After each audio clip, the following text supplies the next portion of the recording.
Jaycee Park is still a hot topic of discussion in Cape Coral. Many are speaking out against the city's proposed changes. Scott Kemp is a passionate resident who was escorted out of yesterday's meeting.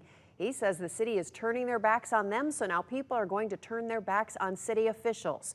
Wake News reporter Haley Zarconi sat down with Scott.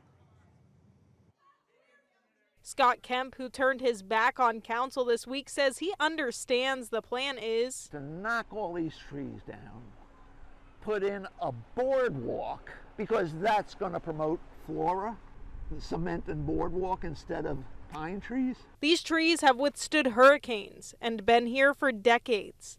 But the city says these Australian pine trees are also invasive and are looking to cut them down and replace them with other types of trees after a shade study that was done. The shade produced by the trees on the shoreline currently, and you could quibble about what time it is, but typically from noon, 1 o'clock on, the majority of that shade is accessible in the water. It's not providing benefit on the land. Where they stand now, the city would like to add a boardwalk along the shoreline. They also want to add a splash pad, bistro, and band shell under the proposal. For many people, when you ask them what this park means to them, they say, "It means peace." And eventually, the peace this park brought became a piece of Met's life. Which is eventually why I ended up moving over here. Made lots of friends. I met my wife here just a couple of years ago.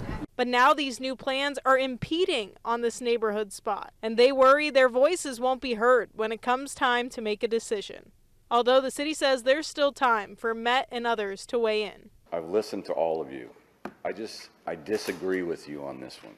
I may agree with you on other things, but as far as this park is concerned and the enhancements that are coming to it, I like them. Now, next week, the city plans to vote on the first 30% of the plan. The project will then be voted on in sections. Parkgoers will still get to weigh in on this proposal, and of the people Haley talked to today, they plan to be at every single meeting.